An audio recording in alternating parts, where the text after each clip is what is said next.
Bonsoir, il est 22 heures. Bienvenue dans cette nouvelle édition. Voici les faits saillants.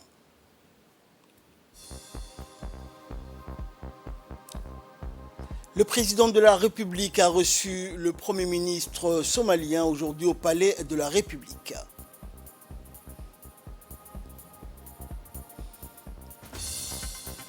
L'équipe de la mission d'assistance médicale qui a été envoyée à Mogadiscio est de retour vers la capitale.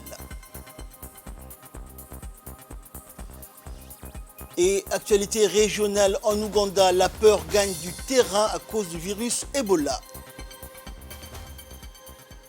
Voilà pour les titres, bonsoir à tous. Le président de la République, Ismaël Omar Guelleh, a reçu aujourd'hui en fin de matinée au Palais de la République le Premier ministre de la République fédérale de Somalie, Hamza Abdi Barre, à Djibouti depuis mardi dernier, où il effectue une visite de travail placée sous le signe du renforcement des liens de fraternité, d'amitié et de coopération entre les deux pays et les deux peuples. L'audience entre le chef de l'État et le Premier ministre somalien servit d'emblée de cadre à l'élaboration d'un tour d'horizon des relations d'échange et de coopération entre les deux nations sœurs, aux liens exceptionnels tissés par le fil de la proximité géographique et de la communauté de culture, de valeurs et de langues. Elle permit ensuite aux deux parties d'identifier des procédés additifs de collaboration susceptibles d'insuffler une dynamique nouvelle dans les échanges que les deux nations entretiennent dans la quasi-totalité des domaines du développement, l'économie, le commerce, les télécommunications, le transfert des compétences, notamment dans le secteur portuaire, constituent entre autres les domaines phares autour desquels la République de Djibouti et la République fédérale de Somalie entretiennent une coopération fructueuse. Outre le volet bilatéral, les entretiens ont été mis à profit aussi pour échanger sur l'évolution de la situation en Somalie, notamment sur l'état d'avancement de l'ambition programme de l'État somalien visant à restaurer une sécurité pleine et entière sur toute l'étendue de son territoire. Partisan effréné de la paix, de la sécurité et de la stabilité en Somalie, la République de Djibouti dispose d'un contingent militaire au sein des forces de la mission de transition de l'Union africaine en Somalie, ATMIS.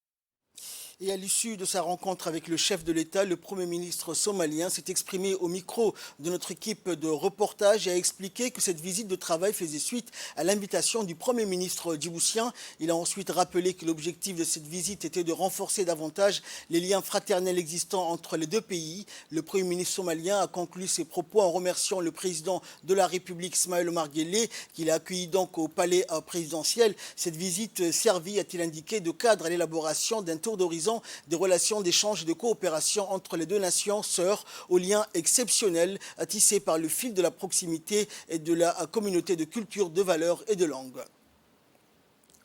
Et après le Premier ministre somalien, le Premier ministre djiboutien Abdelkader Kamel Mohamed a pris la parole. Je vous propose de l'écouter. Le Premier ministre somalien, effectivement, c'est nous qui l'avons invité à venir visiter notre pays. C'est vrai qu'on s'est déjà vu à Tunis lors du sommet du TICAD. Et de là, nous avons commencé déjà nos discussions et nous voulons resserrer les liens de coopération avec le grand voisin somalien et surtout liens de coopération techniques que nous devons mettre en place. Et c'est la raison pour laquelle je l'ai invité et je les remercie d'être venu à Djibouti pour nous rendre visite. Et j'espère que ce ne sera pas la dernière, puisque nous voulons continuer et avoir des relations, disons, d'une manière continue. Et c'est cela la raison pour laquelle sa présence aujourd'hui avec sa délégation. Également à la une de cette actualité, le ministre de la Santé, Dr Ahmed Roblé Abdillah, et le ministre de l'Éducation nationale de la formation professionnelle, Moustapha Mohamed Mahamoud, ont accueilli hier soir sur le tarmac de l'aéroport international d'Ambouli les membres de la mission d'assistance médicale djiboutienne qui fut dépêchée à Mogadiscio au lendemain des attentats meurtriers. Après le succès de cette mission médicale qui a été envoyée sur instruction du président de la République, Ismaël Omar Guelleh, le ministre de la Santé a salué de vive voix tous les membres de cette mission qui ont appuyé les autorités sanitaires somaliennes pour soigner et porter assistance aux blessés somaliens. Le ministre a remercié au nom de la nation djiboutienne l'ensemble de l'équipe médicale pour leur engagement et leur contribution en faveur de nombreux blessés de leurs frères et sœurs somaliens en leur dispensant les soins appropriés sur place à Mogadiscio. L'initiative louable de solidarité médicale lancée par Djibouti a engendré des messages de gratitude par le gouvernement fédéral de la Somalie tout en faisant l'objet de vives félicitations dans toute la sous-région de la Corne de l'Afrique. Par ailleurs, la République de Djibouti a également fait don d'un lot important de médicaments et matériel médical dans le cadre de cette première mission médicale. Il s'agit de la deuxième mission médicale djiboutienne du genre, souligne la solidarité donc fraternelle exemplaire qui perdure entre les deux républiques sœurs de la Somalie et de Djibouti.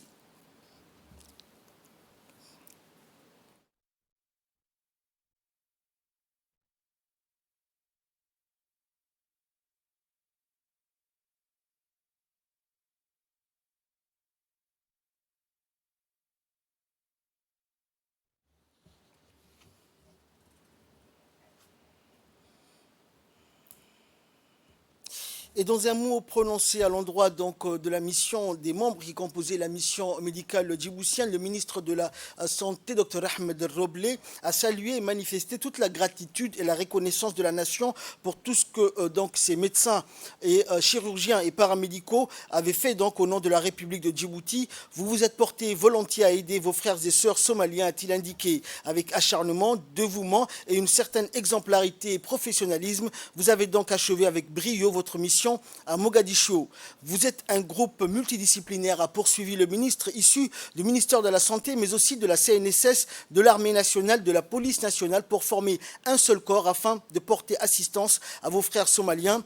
Et le ministre donc a remercié le président de la République qui a immédiatement ordonné de mettre sur pied cette mission médicale en direction de la capitale somalienne. Et de son côté, dans une interview qu'il a accordée à notre correspondant en Somalie en fin de mission de l'équipe médicale djiboutienne et avant de quitter la capitale Mogadiscio, le directeur général de l'hôpital Medina, Dr Mohamed Abdelrahman Jama, a exprimé ses remerciements et sa gratitude au président de la République, à son gouvernement et au peuple djiboutien pour le soutien et l'assistance indéfectible envers le peuple somalien, surtout dans ces circonstances difficiles. Il a ajouté: l'équipe médicale, composée de 20 médecins dépêchés par Djibouti, a contribué aux opérations chirurgicale des blessés à la suite du double attentat à suicide au carrefour de Zobé le 29 octobre dernier. Cette initiative, a-t-il conclu, reflète la profondeur des relations bilatérales entre les deux pays et la forte solidarité de Djibouti, a affirmé donc le directeur général de l'hôpital Medina à Mogadiscio. Dans le reste de l'actualité, le ministère de la Femme et de la Famille, en collaboration avec le ministère du Travail et celui du Commerce et du Tourisme, a organisé aujourd'hui un important atelier sur les femmes et le secteur informel dans la salle de réunion de l'hôtel Sheraton. L'objectif de l'atelier étant d'améliorer et de renforcer l'utilité sociale et économique du secteur informel. Le dynamisme et la flexibilité du secteur informel sont des atouts à ce niveau. Il suffirait d'assurer la durabilité de ces atouts en rassurant les travailleuses du secteur sur leur avenir à travers des formules adaptées de protection sociale et de législation du travail capables de préserver tout à la fois les intérêts de l'État et ceux des femmes exerçant dans le secteur informel. Les initiatives sont menées dans le cadre de l'ensemble des ministères qui sont représentés. Je me réjouis de voir la collaboration gouvernementale autour de cette thématique, puisque le secteur informel, poids de l'économie, ne peut être traité de façon sectorielle et ne peut être traité de façon ministérielle. Nous avons besoin donc de joindre nos efforts collectifs, partenaires au développement, gouvernement, secteur privé, associations, pour faire de cette dynamique de développement qui représente le secteur informel un secteur contributif important pour le pays, au bien des femmes et des hommes. Et par la suite, le ministre du Travail et du Tourisme a pris la parole. Voici ses propos. La prédominance de l'économie informelle qui occupe à elle seule une place importante est une des caractéristiques du sous-développement du continent. Ce secteur de l'économie non structurée se distingue par de mauvaises conditions de travail, une faible productivité, de bas salaires et par l'absence de protection sociale. Les femmes occupent aujourd'hui plus de 80% de l'emploi dans ce secteur. Le ministère du Travail, en charge de promouvoir les orientations en faveur d'un travail décent, la santé et la sécurité au travail, a la difficile tâche d'assurer cette prérogative. Nous comptons mettre en place un guichet de formalisation pour toutes les activités du secteur informel et proposer un nouveau statut intermédiaire transitoire avant leur formalisation effective. Nous souhaitons engager également une réflexion sur l'amélioration des conditions dans ce secteur, mobiliser les partenaires pour un programme d'appui ciblé pour formaliser leur structure. Une collaboration entre toutes les parties prenantes est essentielle pour la réalisation des objectifs de ces dynamiques. C'était donc le discours du ministre du Travail, Omar Abdi Saïd. Écoutons à présent le ministre du Commerce, Mohamed Oursama-Dirie. C'est pour moi un réel plaisir d'être parmi vous aujourd'hui, de prendre part à cet important atelier relatif à la formalisation des femmes. Votre présence témoigne de l'importance que vous attachez à la gestion concertée, participative et durable du secteur informel. Cette transversalité nécessite la participation active de tous les services des départements concernés. En ce sens, Excellence Madame la Ministre, je tiens ici à vous rassurer du soutien permanent, de la collaboration sans faille et du concours de mon département dans vos préoccupations en matière de formalisation des femmes. À cet effet, il est important de rappeler que ce secteur représente aujourd'hui plus de 60% de l'économie nationale. Par ailleurs, c'est un secteur caractérisé par un faible et instable revenu, une absence d'organisation structurelle, de visibilité et de transparence. Il s'agit pour la plupart des unités individuelles, peu structurées et concentrées essentiellement dans le commerce, l'import-export, les services divers, les bâtiments et l'artisanat. L'intégration des productions informelles dans l'économie formelle et au sens large, le passage du secteur informel au secteur formel est un long processus exigeant des efforts constants et continus. Il est important de souligner que l'économie formelle octroie des avantages considérables qui permettent de pérenniser l'activité économique, à savoir la garantie d'un revenu stable, une facilitation d'octroi des crédits bancaires et une participation plus efficiente à la richesse nationale. Écoutons à présent l'intervention, le discours de la ministre de la Femme et de la Famille, Mme Mouna Ousmane Aden. Si je parle en termes de chiffres, les différentes données qui sont disponibles aujourd'hui dans notre pays montrent que ce secteur emploie 50% de femmes considérées comme femmes veuves, 34% de femmes divorcées et 46% de femmes qui sont âgées. De plus, les jeunes féminines sont plus nombreuses dans les activités de commerce de détail, les commerces qui sont semi-grossistes. Parmi ces femmes commerçantes, on peut citer les femmes charcharies qui ravitaillent le marché de Djibouti avec les diverses marchandises en provenance des pays voisins et des pays du Golfe. Le rôle du secteur informel est ainsi plus qu'affirmé et nous reconnaissons en tout cas que ce rôle de renforcement de la résilience auprès d'une population aux connaissances modestes et dont l'inclusion économique dans le secteur formel est difficile. Mais par la même occasion, nous nous soucions fortement de la fragilité de ce secteur économique. Par exemple, la pandémie du Covid-19 a été la crise la plus discriminatoire que le monde ait jamais connue. Elle a affecté les personnes les plus défavorisées et la vie des femmes. Surtout, on pense aux conséquences du confinement sur nos femmes qui attendent des revenus journaliers et qui travaillent dans un secteur informel. Ensuite, les effets du changement climatique affaiblissent par leur part aussi de plus en plus la résistance aux divers chocs que vivent les femmes dans le secteur informel depuis plus d'une décennie. Le choix porté au plus haut niveau de l'État de ne laisser personne en dehors de la dynamique du développement est un vecteur de premier plan qui nous incite à assurer aux travailleurs du secteur informel une protection sociale capable de les prémunir contre les aléas du secteur où ils évoluent.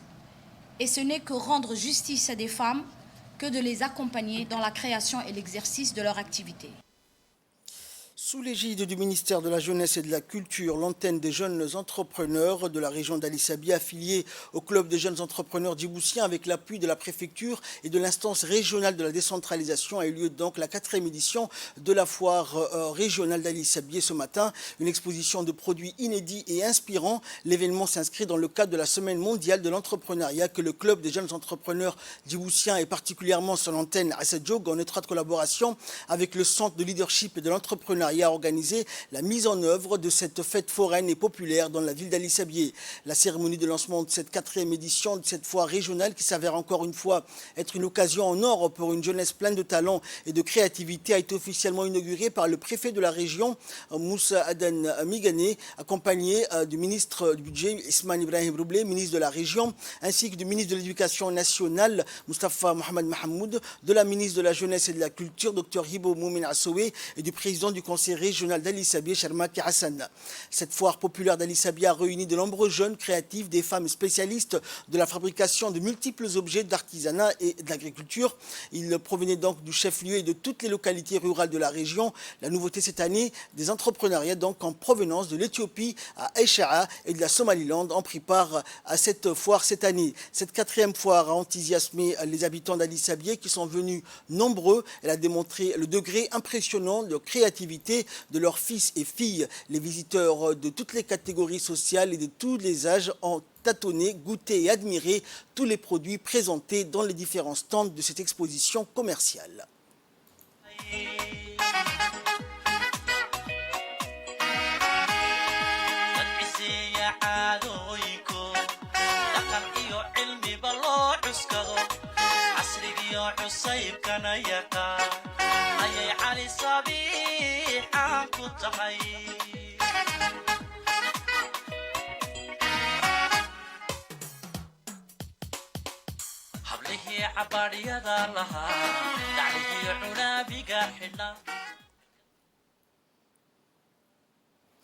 Écoutons à présent l'intervention de la ministre de la Jeunesse et de la Culture, Dr Hibo Moumin, qui s'est exprimée à la tribune de cet événement.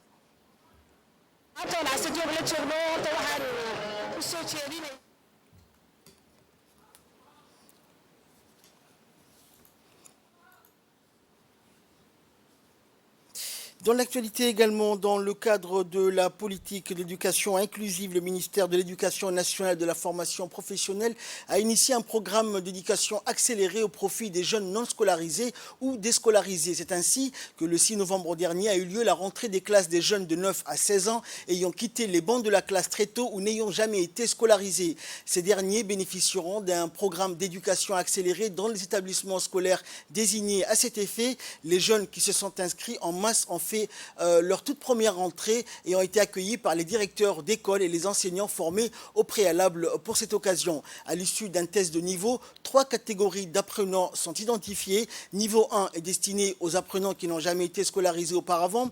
Niveau 2 à ceux ayant des acquis qui nécessitent donc encore un peu de renforcement. Et niveau 3 accueille donc les élèves ayant une base requise pour pouvoir poursuivre les apprentissages. Ces nouvelles structures spécialisées offrent à ces jeunes l'opportunité de bénéficier des apprentissages adaptés qui leur seront dispensés par des enseignants chevronnés sous l'encadrement des conseillers pédagogiques et des inspecteurs. Ces jeunes suivront les cours tous les après-midi de 15h à 18h. Les parents d'élèves ont accueilli avec enthousiasme et soulagement l'initiative du ministère de l'Éducation nationale. Ils n'ont pas manqué d'exprimer leur vif remerciement et leur profonde gratitude au ministre pour avoir donné une seconde chance à leurs enfants à travers la mise en œuvre du programme d'éducation accélérée. Écoutons pour plus de précision un des inspecteurs qui encadreront donc les enseignants qui vont former ces jeunes élèves.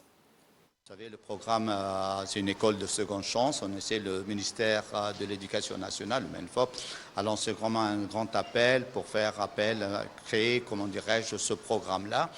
Et le programme qui donne une seconde chance aux enfants déscolarisés, les enfants qui ont fait un décrochage ou les enfants qui n'ont pas eu et qui n'ont jamais eu accès à l'école. Et là, une seconde. Donc, nous pesons à peu près une fourchette de 9 à 16 ans. On essaie de cueillir massivement. Et la transformation numérique de nos sociétés accélérée par la pandémie de la Covid-19 touche tous les secteurs économiques et entraîne le développement de nouveaux métiers numériques. Et les États et gouvernements doivent les prendre en considération dans la conception et la mise en œuvre de leurs politiques publiques en faveur de l'emploi. Le numérique est l'un des secteurs porteurs à Djibouti auquel le gouvernement accorde un intérêt particulier. La valorisation des compétences numériques des jeunes formés à Djibouti est essentielle afin de répondre aux mutations rapides de la société, des marchés économiques et du monde du travail et d'améliorer l'employabilité durable des jeunes. C'est ainsi que dans le cadre de la politique de l'insertion des diplômés de l'enseignement technique et de la formation professionnelle, le ministère de l'Éducation nationale a organisé un atelier pour mettre en place une plateforme appelée Insert Jeunes, regroupant les centres de formation et les entreprises de la place. Cet atelier a vu la participation des chefs d'établissement, des centres de formation professionnelle, de la direction de l'informatique et des conseillers en insertion et orientation de la formation professionnelle. Après l'entame de la formation des auditeurs de justice et des greffiers stagiaires, l'École nationale d'études judiciaires effectue aujourd'hui donc le lancement de la formation des élèves avocats qui sont au nombre de 20. Les élèves avocats qui se destinent à devenir des futurs avocats recevront donc une formation au sein de l'ENEJ et à travers l'enseignement des pratiques fondamentales à l'exercice de leur profession auquel s'ajoute un stage en cabinet d'avocat. L'objectif étant de les préparer à la pratique de la profession. Sont notamment prévus dans les enseignements théoriques et pratiques la déontologie et le statut de l'avocat, les pratiques du métier de l'avocat et la rédaction des actes professionnels, l'avocat pénaliste, le management et développement d'un cabinet. De sa profession. Ça va commencer par la déontologie, comment se comporter avec les clients et les adversaires, et surtout avec les confrères, parce qu'il y a la confraternité qui est très très importante dans notre corporation, le respect de confraternité, et aussi par rapport aux magistrats qu'il faut respecter, parce que nous sommes auxiliaires de justice, c'est-à-dire nous sommes là pour accompagner et surtout pour assister et surtout pour participer à l'évolution des droits positifs. Suivant également l'intervention du directeur général de l'École nationale d'études judiciaires, M. Maktiré. Théorique et pratique in situ au niveau de l'institution, mais également le stage sur le terrain. Donc, pour les intervenants au niveau de la formation, nous avons mixé des personnes ressources au niveau local, donc les professionnels de la place, mais également des intervenants extérieurs vont nous accompagner. Et donc ces interventions extérieures démarrent dès la semaine prochaine, dès le dimanche 13 novembre. Le planning vous sera distribué. Il y a une personne extérieure qui va venir de l'extérieur pour effectivement démarrer au niveau de la déontologie. Et la semaine d'après, donc il y aura une intervenante externe également. Et ensuite, nous allons démarrer avec les intervenants locaux. Et donc ainsi, nous alternerons des intervenants externes et des intervenants locaux pour vous permettre, au milieu de l'année prochaine, de valider votre formation. En nouvelle nationale toujours, l'Union de la presse francophone de Djibouti en collaboration avec l'UNICEF a lancé aujourd'hui à l'Institut des études diplomatiques de Djibouti les travaux d'un atelier de coaching des jeunes sur la rédaction d'articles et la réalisation de courtes vidéos. Abordant la formation des jeunes sur la rédaction d'articles et la réalisation de courtes vidéos, le président de l'UPF Djibouti, Kendid Ibrahim, a indiqué que celle-ci a pour objectif de mieux outiller ces jeunes pour qu'ils puissent acquérir les bases de l'écriture et les petites techniques indispensables de l'audiovisuel, mais aussi de se familiariser avec les droits des enfants dont ils sont appelés donc à participer à la promotion et la protection. Il a souligné que cet atelier comprendra également une partie pratique. À l'issue de cette formation, les jeunes auront produit un nombre d'articles, de vidéos et de photos qui seront présentés dans le cadre de la célébration de la Journée mondiale de l'enfance qui sera célébrée le 20 novembre prochain. Mise en œuvre des programmes en faveur des enfants. Les principes de la Convention nous engagent également dans la promotion des droits de l'enfant, de l'activité organisée aujourd'hui. Vous faites partie de cet engagement, car grâce à votre engagement et votre participation dans la production d'articles et d'autres supports de communication, vous contribuez à faire en sorte que les droits de l'enfant soit plus connu et aussi reconnu par plus de personnes à Djibouti. Et de son côté, le président de l'UPF Djibouti a rappelé la bonne collaboration qui existe entre son organisation et l'UNICEF. La formation d'aujourd'hui est importante à plus d'un titre parce que vous jeunes, voilà, qui ont été à l'université ou qui ont un niveau d'instruction et d'éducation assez voilà, convenable. Vous êtes donc une composante très importante qui compte beaucoup de la société. Et vous êtes peut-être parmi vous le futur leader de ce pays. Et le souci de l'UNICEF et de l'UPF, c'est de former les jeunes de votre génération pour qu'ils puissent être à même utiles pour la société. Ces 3 jours de formation seront très, très bénéfiques pour vous. Et c'est grâce à l'UNICEF qui a voulu soutenir cette activité que voilà, ce travail se réalise. Donc, vous serez amenés à découvrir les techniques de base pour la rédaction d'articles ou d'animation de pages de blog ou de réalisation de courtes vidéos, ce qui vous permettra d'avoir voilà, une technicité de base pour être un peu autonome dans tout ce que vous entreprenez comme écrit ou comme audiovisuel. L'Agence nationale des personnes handicapées a organisé un atelier de focus group sur l'intégration de la question du handicap dans les politiques publiques et programmes au Sheraton Hotel. Cet atelier a été présidé par le directeur général de l'ANPH, de Ali Saïd, et a vu la participation des responsables de l'agence et des personnes à besoins spéciaux. Ce focus group avait pour but de répondre aux besoins, de mieux comprendre certains agissements relatifs à la question de handicap et particulièrement celles qui touchent de près les enfants. Au cours de cet atelier, le directeur général de l'ANPH a tenu à préciser l'importance de ce focus group sur la compréhension et les raisons pouvant amener à une telle attitude.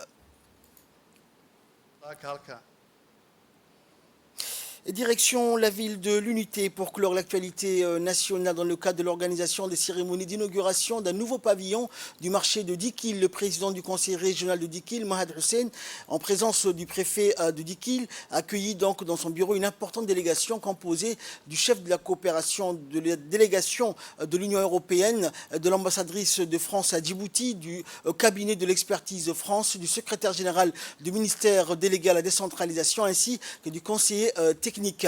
Lors de cette réception autour d'une pause café, les autorités de la région et les délégations hôtes ont longuement discuté des atouts et des potentialités de cette région, notamment dans les domaines à caractère social. Et le président ainsi que le préfet de Dikil n'ont pas manqué d'apporter des éclaircissements sur de nombreux points concernant la région. Et des cadeaux ont été offerts également à l'ambassadrice de France qui a souhaité entamer sa première visite de travail dans la région de l'Unité. Et la délégation conduite par les autorités de la région s'est dirigée par la suite vers le lieu de la cérémonie d'inauguration du centre du pavillon du marché de Dikilville. Il fut accueilli avec acclamation par une foule immense. Animation, danse folklorique était donc au programme.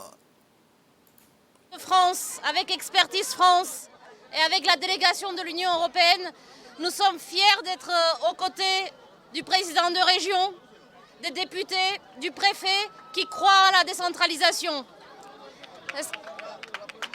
L'Union européenne accompagne la République de Djibouti dans ses efforts pour impulser la décentralisation, la gouvernance et le développement local, partie intégrante de la vision 2035 de Monsieur le Président. Le programme d'appui à la décentralisation aux initiales locales, ADIL, a pour objectif de favoriser le développement local inclusif et de promouvoir des projets que vous voulez mettre en place, comme le marché.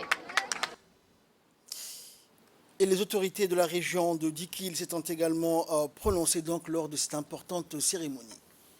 Je dirais, j'ai un mot de bienvenue. Je ne vais pas trop m'attarder, j'ai pris juste la parole pour souhaiter la bienvenue à la Madame l'ambassadrice, à la chef de mission de l'Union européenne, aux habitués membres de l'ADI, à la délégation du ministère de la décentralisation, à sa tête également le secrétaire général. Je vous dis, soyez les bienvenus. C'est une journée dédiée à l'activité et aux actions du conseil régional et de l'ADIL. Je ne vais pas m'attarder sur ça et leur voler la vedette. Je leur laisserai vous expliquer le tout.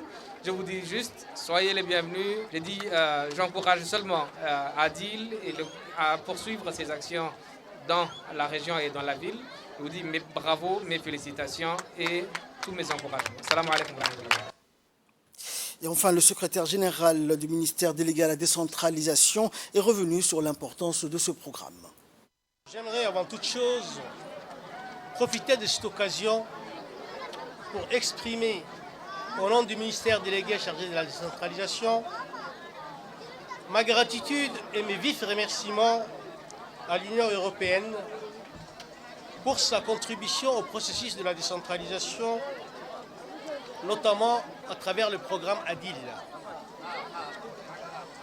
Je voudrais par la même occasion féliciter l'équipe de l'agence d'exécution du programme ADIL, en l'occurrence Expertise France, pour le professionnalisme dont elle fait preuve dans l'exécution de ce programme. Mesdames, Messieurs, la décentralisation initiée par le président de la République, son Excellence Ismaël Omar Guelleh, est, comme vous le voyez, en marche. En outre, faut-il rappeler qu'à travers le programme ADIL, qui a démarré en janvier 2020, l'Union européenne et Expertise France accompagnent le processus de décentralisation en cours et favorisent le développement inclusif des régions. Un soutien aux actions de développement économique est privilégié en accord avec les plans de développement régionaux. Ainsi, les conseils régionaux disposent de financements appropriés pour les investissements sous leur maîtrise d'ouvrage afin de promouvoir le développement local dans les domaines social, économique et environnemental. Actualité régionale à présent, notamment en Ouganda, où à cause du virus Ebola, la peur gagne du terrain, alors que de nouveaux centres de traitement ouvrent leurs portes à près de 150 km de Kampala, la capitale donc ougandaise. La dernière souche du virus Ebola suscite la peur des habitants de Kassanda et Mubende. À ce jour, 53 personnes sont mortes, dont des enfants, sur plus de 135 cas selon des chiffres du ministère ougandais de la Santé qui font craindre que cette maladie hautement contagieuse se propage dans tout le pays. Le virus Ebola est hautement contagieux et se transmet par fluide corporel. Et si elle est justifiée, la crainte des habitants est également liée à la désinformation qui véhicule l'idée que la maladie se propage dans l'air. Les symptômes les plus courants sont la fièvre, les vomissements, les saignements et la diarrhée. Parfois, ces fausses informations poussent les proches des victimes à exhumer les corps après les enterrements pour accomplir des rituels traditionnels, un acte qui a causé des pics d'infection. Les autorités tentent de développer les installations sanitaires rurales en installant des tentes d'isolement et de traitement à l'intérieur des villages afin que les communautés puissent accéder rapidement à des soins médicaux. C'est ainsi que prend fin cette édition. Merci à vous de nous avoir suivis.